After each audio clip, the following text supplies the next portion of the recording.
مناسب ہے. اگر وہ چاہتا ہے کہ خدا کا بندہ بنے، خدا کا عبد بنے، تو جب تک آل محمد کو نہیں سمجھے گا تب تک وہ بندہ نہیں بن سکتا، کامیاب نہیں ہو سکتا. ایک واقعہ کے ذریعے میں آپ کو تھوڑا سا سمجھاؤں. کل بھی میں نے ذکر کیا تھا کہ ہمارا بعض اوقات چیزوں کو، واقعات کو دیکھنے کا زاویہ غلط ہوتا ہے.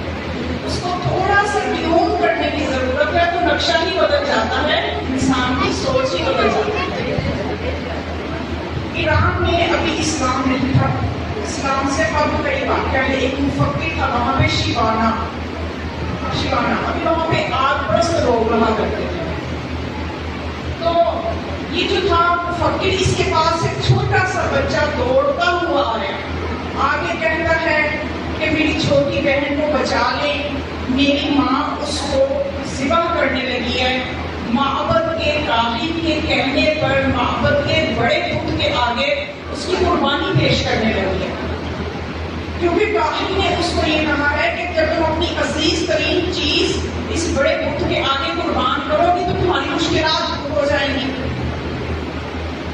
اب وہ خاتون جو ہے، میری چھوٹی بہن جو میری ماں قتل کرنے لگی ہے، چھری پھیرنے لگی ہے، اور وہ معبد لے کے جا رہے ہیں. عبادت خانہ، معبد عبادت خانے جو ہوا کرتے ہیں مشرکوں کے. تو یہ شیوانا وہاں گیا، چھوٹی سی بچی، اس کو رسیوں سے باندھا ہوا، اور ماں کو بچی سے محبت بھی ہے، بار بار اس کو چوم رہی ہے، لیکن چھری بھی تیز کر کے رکھی ہوئی ہے اس کی گردن پہ چلانے کے لیے. جو ہی بڑے بت کے آگے لے جا کے اس کو ذبح کرنے لگی، شیوانا نے جا کے اس عورت سے کہا تم کیا کر رہی ہو؟ کہتی ہے مجھے کاہن نے کہا ہے کہ بڑے بت کے آگے اپنی عزیز ترین چیز کی قربانی دو تو تمہاری مشکلات دور ہو جائیں گی.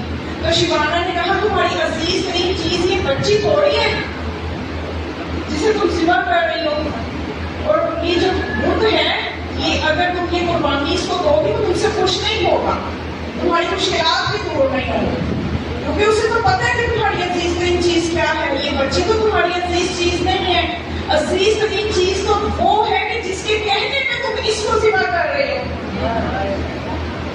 اب اس کا زاویہ بدل گیا.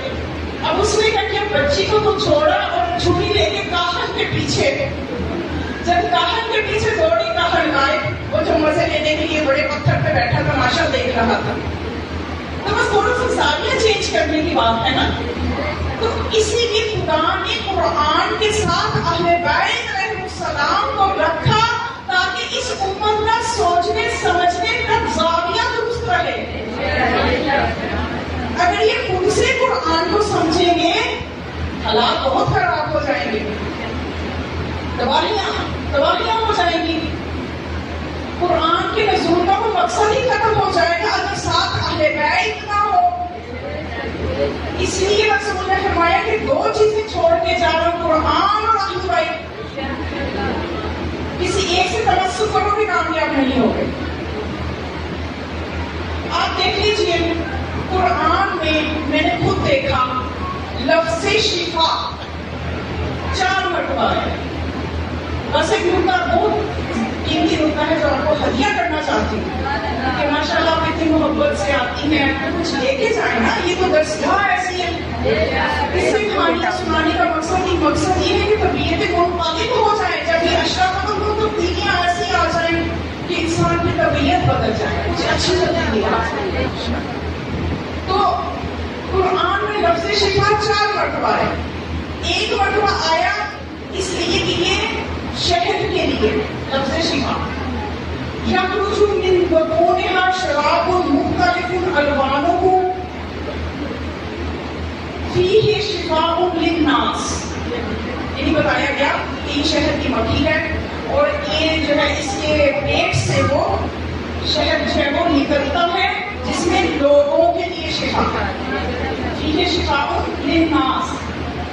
3 مرتبہ جو لفظ شفا آیا وہ قرآن کے لیے آیا،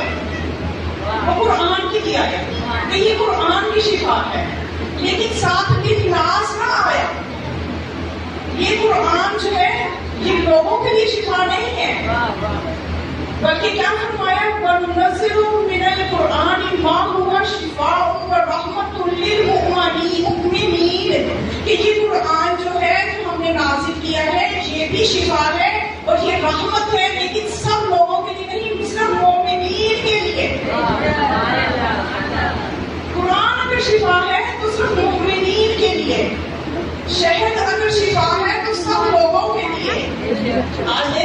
شہد کی افادیت سے ساری دنیا واقف ہے. کوئی میڈیسن میں استعمال کر رہا ہے, کوئی کیسے کر رہا ہے, لیکن قرآن کے لیے اللہ نے کہا, جب قرآن کے شفا ہونے کی بات ہوئی, قرآن کی رحمت ہونے کی بات ہوئی کہ یہ شفا اور رحمت ہے, تینوں جگہ پہ فرمایا یہ قرآن شفا اور رحمت ہے تو صرف مومنین کے لیے, اگر ہدایت ہے تو صرف متقین کے لیے. جب تک متقی نہیں بنو گے یہ قرآن رہنمائی نہیں کرے گا. جب تک تقوی قلوب نہیں ہوگا, ذالک الکتاب لا ریب فیہ ھدی للمتقین, یہ کتاب ہدایت ہے متقین کے لیے. تو ثابت ہوا کہ جب تک کھلے ایمان پہ ایمان نہیں ہوگا تو بندہ مومن نہیں بنتا. جب تک امام المتقین کی معرفت نہ ہوگی تو متقی نہیں بنتا.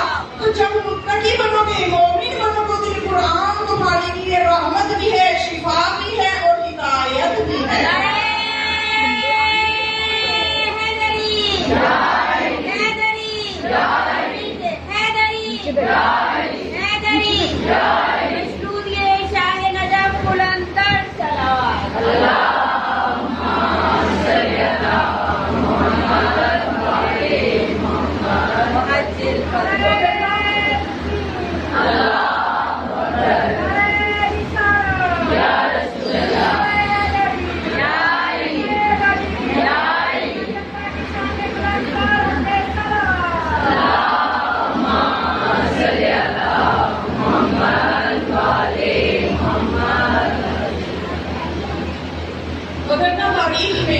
بہت سے واقعات مشہور ہوئے, بہت سے واقعات سخت ہیں کہ قرآن کے ساتھ لوگوں نے کیا کیا, اس کے متعلق اور اس کے معانی کے ساتھ کیا کیا گیا. کہیں آدھی آیت کو لے کے اپنے مقصد نکالے گئے, کہیں آیت کی تفسیر کو اپنی مرضی کا کر دیا, پھر رائے تفسیر ماشاءاللہ سے جس کو مسلمان کہتے ہیں تفسیر, پھر رائے, اپنی رائے سے تفسیر کیے جاؤ.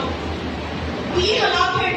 یہاں تک کہ اتنی اس قسم کی تاریخ میں مذاق کیے گئے ہیں قرآن کی آیات کے ساتھ کہ انسان جو ہے پریشان ہو جاتا ہے کہ کیا جواب دیں گے ہم اپنے پروردگار کو اتنی بڑی نعمت کا. اور یہ قرآن پھر قرآن میں ہے نا کہ شکوہ کرے کہ نہ کرے, ایسی امت کے لیے شکوہ کرے گا کہ مجھے اس طرح سے میرا حال کیا گیا. اکبر بادشاہ کا دور ہے. اکبر بادشاہ نے ایک ہی وقت میں ماشاءاللہ سے 7 بیویاں رکھی ہوئی ہیں, اجازت 4 کی ہے. اب کہتے ہیں اپنے وزیر کو کچھ کرو, نکالو کوئی آیت قرآن سے. تو جب اہل بیت کی جو محبت دل میں نہ ہو, اکیلے کہہ دیا جائے ہمارے لیے قرآن کافی ہے. افسوس ہے کہتے بھی کون ہے کہ اپنے علم و عقل پر جائزہ نہیں لیتے, وہ کہتے ہیں قرآن کافی ہے. جن کو کہنا چاہیے تھا کہہ بھی دیتے, اگر کہتے تو رسول کہتے, کہتے تو علی کہتے. انہوں نے نہ کہا کہ ہمارے لیے قرآن کافی ہے, تو یہ امت کو اتنی جرأت کہاں سے ہوگی کہ ہمارے لیے قرآن کافی ہے. تو پھر قرآن کا حال یہ کیا کہ وہ وزیر نے کیا کہا کہ سورہ نساء کی آیت نمبر 25 نکال کے سامنے رکھ دی, بادشاہ کو خوش کر دیا. دیکھو خدا یہ کہہ رہا ہے ان خفتم اللہ تقسطوا فی اليتامى, اگر تمہیں یہ خوف ہے کہ تم عورتوں میں یتیم بچیوں کے ساتھ انصاف نہیں کر سکتے, فطاب لکم من النساء مثنی وثلاث ورباع, تو تمہیں اجازت ہے کہ 2 3 4 بیویاں کر لو, 2 3 4 نکاح کر لو. اب کوئی مقصد آیت یہ ہے 2 کر لو یا 3 کر لو یا 4 کر لو. اس نے سب کو جمع کر کے بتایا دیکھو بادشاہ صاحب 2 3 4 کرنے کا کہا, کہتے ہیں 9 تک کا تم لوگ ہے موجود, آپ نے تو 7 ہی کی ہیں, جمع کر دیا. اگر بادشاہ کی بیویاں زیادہ ہوتی تو شاید ضرب دے رہے تھے. کئی راستے نکل سکتے ہیں نا کہ جب اپنے بھائی آپ نے دامن نہیں تھامنا تو پھر تو کئی راستے نکال سکتے ہو. اس لیے تو یہ قرآن کہتا ہے ہدایت کی کتاب ہے, لیکن کیا کرتی ہے, کہتے ہیں کہ ضد پہ ہی نصیرہ, بہت سے ہیں جو اسی قرآن کو لے کے گمراہ ہوں گے. تو کچھ بھی بات نہیں, آپ کے سامنے ایک ہی قرآن ہے اور کتنے فرقے بنے ہوئے ہیں. تو پھر رسول بھی فرما کے بنا لو جتنے بنانے ہیں, کامیاب تو ایک ہی ہوگا, جنتی تو ایک ہی ہوگا. اور عقل کا تقاضا یہ ہے کہ وہ وہی ہو